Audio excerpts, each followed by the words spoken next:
Hey everyone!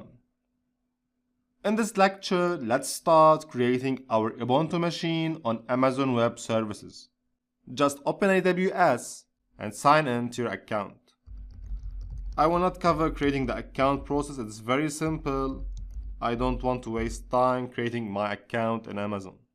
Just register for an account and sign in. And now in the services, you have to open the EC2 in the compute section. Just click on it. The EC2 is the service used by Amazon to create virtual machines or instance machines. It's like the VPS on other hosting providers. Alright, now we can click on Launch Instance to create our instance machine. Here you have to select the operating system. I will select down here Ubuntu Server 14.04 and click Select. Here we have the free general purpose machine. We have one virtual CPU with 1 GB memory. It's enough for our mail server. Just click on Next, configure instance details. Here you can keep the defaults. We don't have to configure anything. Add storage. Just increase the storage to 30 GB. It's also included in the free plan.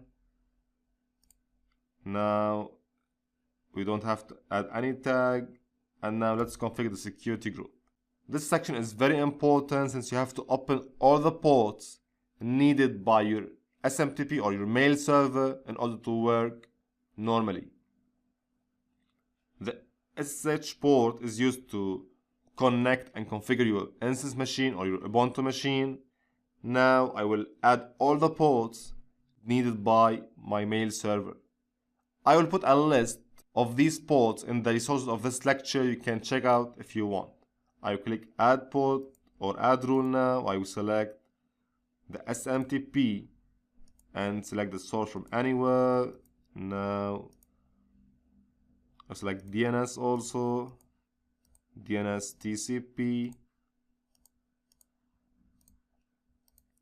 Let's add also the HTTP protocol since we are going to connect using HTTP to our web mail server.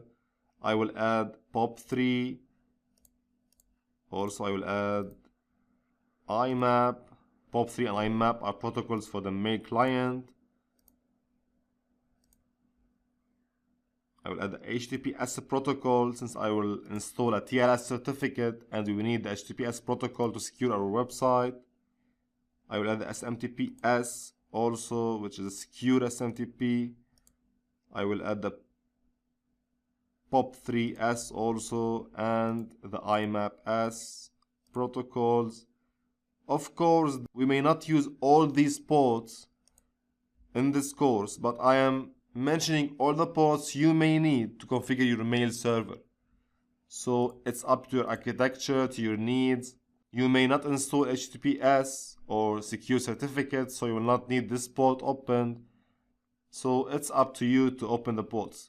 In the document attached, you will find the required and the recommended and the optional ports you have to open. Also, I need to open port 587. It's used by the SMTP server and the port 4190.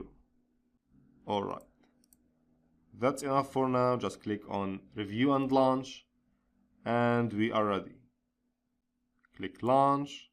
And here it asks you to create a key pair. This is used to encrypt the connection between you and your instance machine. Just click Create a new key pair and select a name for your key pair. I will say my key 1 as an example and click Download key pair. This will use to generate your private key to connect to the machine. Just click on Launch Instances and we are ready. The instance is now launching. Let's navigate to My Instances and you can see now my instance here is pending and it will run soon. That's it for now. In the next lecture, I will show you how to configure and prepare your machine for the installation of the mail server.